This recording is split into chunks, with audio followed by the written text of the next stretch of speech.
Obrigado por estar aqui conosco, tirando as suas dúvidas sobre a NR33. Então, no nosso encontro de hoje, nós vamos esclarecer qual é a carga horária, qual é o conteúdo programático entre supervisor e vigia de espaço confinado. Aliás, o curso de vigia, ele forma também o trabalhador autorizado, com a mesma carga horária e com o mesmo conteúdo. Então, vamos lá esclarecer isso? A carga horária para uma pessoa que vai adentrar o espaço confinado ou que será o vigia desse espaço confinado é uma carga horária de 16 horas, estabelecido no NR33. Nesse curso para o vigia ou para o trabalhador autorizado, que é quem vai adentrar o espaço confinado, é necessário pelo menos 5 conteúdos nessa formação, que é a definição do espaço confinado. Esse trabalhador, esse vigia, precisa entender o que é a definição do espaço confinado, ele precisa aprender a reconhecer o espaço confinado, ele precisa entender o funcionamento dos equipamentos, ele precisa ter noções sobre o preenchimento da PET, que é uma função do supervisor, mas que ele precisa entender como que é o preenchimento da PET, e ele precisa ter noções de resgate e primeiros socorros. Então, vamos repetir isso. Um trabalhador e um vigia. O trabalhador autorizado que vai executar a atividade no espaço confinado, ou um vigia que vai ficar vigiando esse espaço confinado, ele precisa ter pelo menos esses 5 conteúdos na sua formação. Precisa ficar bem específico isso. Nós temos que abordar pelo menos esses 5 conteúdos, temos que citar isso no certificado dessa formação, desse trabalhador ou vigia, e ainda nós temos que ter uma carga horária de pelo menos 16 horas. Lembrando que essas 16 horas, conforme preconiza a NR1, deve ser 50% teórico e 50% prático. No mínimo 50% prático. Muito bem, então isso para a formação de vigia e trabalhador. E o pulo do gato, detalhe importantíssimo, é fundamental que durante a formação do trabalhador para espaço confinado ou do vigia, que é o mesmo conteúdo e a mesma carga horária, esse trabalhador precisa conhecer especificamente do espaço confinado que ele irá trabalhar. Eu não posso, por exemplo, ensinar essa pessoa a fazer uma limpeza de uma caixa d'água se no dia a dia a atividade dela vai ser numa moega, vai ser num poço de elevador, vai ser num túnel. Então, é muito importante isso. A atividade que ele vai desenvolver na prática deve ser uma atividade do espaço confinado que ele irá trabalhar. Por isso que um curso não pode abordar todos os tipos de espaço confinado. Precisa ser específico. E mais um detalhe: o certificado dessa pessoa, desse trabalhador, desse vigia, deve constar quais são os espaços confinados que ele está autorizado a adentrar. Porque, afinal de contas, ele não conheceu sobre todos os tipos de espaço confinado. Ele aprendeu especificamente daqueles em que ele irá trabalhar. E nós precisamos constar no certificado quais são esses espaços confinados que ele está autorizado a adentrar. Tudo bem? Agora vamos falar um pouquinho sobre o supervisor. O supervisor de espaço confinado terá uma atribuição muito maior do que o vigia e o trabalhador. Entre essas atribuições, ele terá também a abertura da PET, a verificação se esse ambiente está preparado para a ocupação humana ou não, dentro dos parâmetros estabelecidos de oxigênio, de poeira e assim por diante. Mas muito bem, simplificando, o curso de supervisor de espaço confinado vai ter aquele mesmo conteúdo do vigia, ou seja, aqueles mesmos 5 conteúdos de formação do vigia, e mais 7 conteúdos adicionais.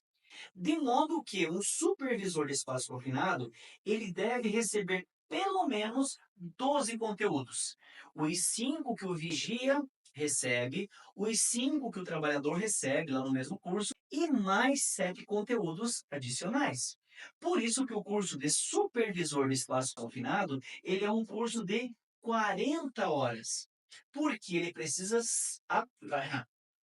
porque ele precisa conhecer pelo menos sobre 12 conteúdos. Os 5 que o vigia e o trabalhador autorizado já conhecem e mais 7.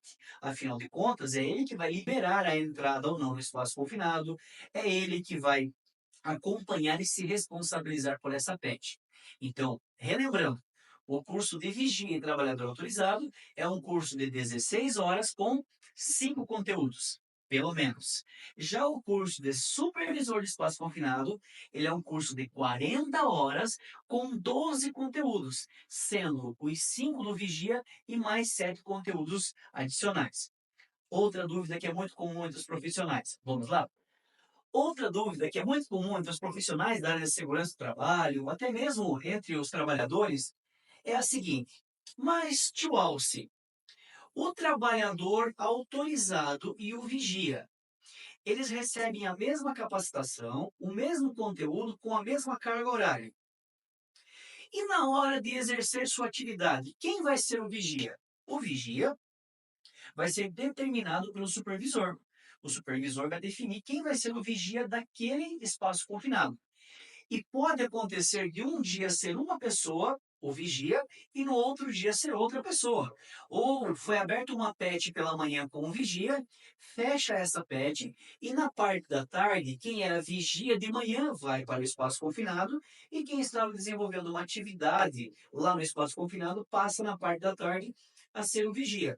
É muito comum fazer isso e é totalmente legal fazer dessa forma, porque ele está preparado, está capacitado tanto para ser trabalhador autorizado que vai adentrar no espaço confinado, quanto para ser o vigia. E aí vai surgir uma outra dúvida que essa eu acredito que seja uma das mais comuns que são perguntadas para nós. O supervisor pode fazer o papel de vigia? Vamos tirar essa dúvida agora então? A outra dúvida, que é muito comum, eu arrisco até dizer que seja uma das dúvidas que mais ocorre, que mais nos perguntam, é a seguinte: e tio Alce, o supervisor pode ser vigia? Vamos esclarecer isso? Primeiramente, assim, lembram lá que eu expliquei que o supervisor tem 12 conteúdos e o vigia tem 5? E essa do supervisor são os 5 do vigia, 5 conteúdos do vigia e mais 7 conteúdos? Muito bem. Então, o supervisor, ele está preparado para ser o supervisor, ele está preparado para ser vigia e ele pode também ser um trabalhador autorizado, desde que essas atividades não sejam ao mesmo tempo. Ou seja, uma pessoa que tem o curso de formação como supervisor, ele pode, em dado momento, ser um vigia do espaço confinado. Porque ele viu todo aquele conteúdo, ele teve a mesma formação que o vigia e 7 conteúdos adicionais ainda. Então, o supervisor, ele pode sim desempenhar o papel de vigia, desde que isso não seja ao mesmo tempo. Ele não seja o supervisor e o vigia ao mesmo tempo. Ou seja, se naquele dia ele assumiu a função de vigia, tem que uma outra pessoa ser o supervisor do espaço confinado. Essa é uma dúvida que ocorre muito, mas o pulo do gato é o seguinte: muitas empresas é muito comum acontecer de capacitarem supervisor para ser só supervisor, enfatizando a importância do supervisor, enfatizando o conteúdo de abertura de PET, de acompanhamento de espaço confinado, e fazendo um outro curso só para vigia e trabalhadores autorizados e separar até, chega ao ponto de separar quem vai ser trabalhador autorizado e quem vai ser vigia. Então é muito importante levar isso em consideração. A norma regulamentadora, a NR 33, no item 33.3.4.6.6, permite que o supervisor desempenhe também a função de vigia. Mas a empresa, como uma regra interna, pode separar quem é supervisor e quem é vigia, e não autorizar que o supervisor desempenhe o papel de vigia. Fica como um critério da empresa, apesar da norma permitir. Ficou claro para vocês?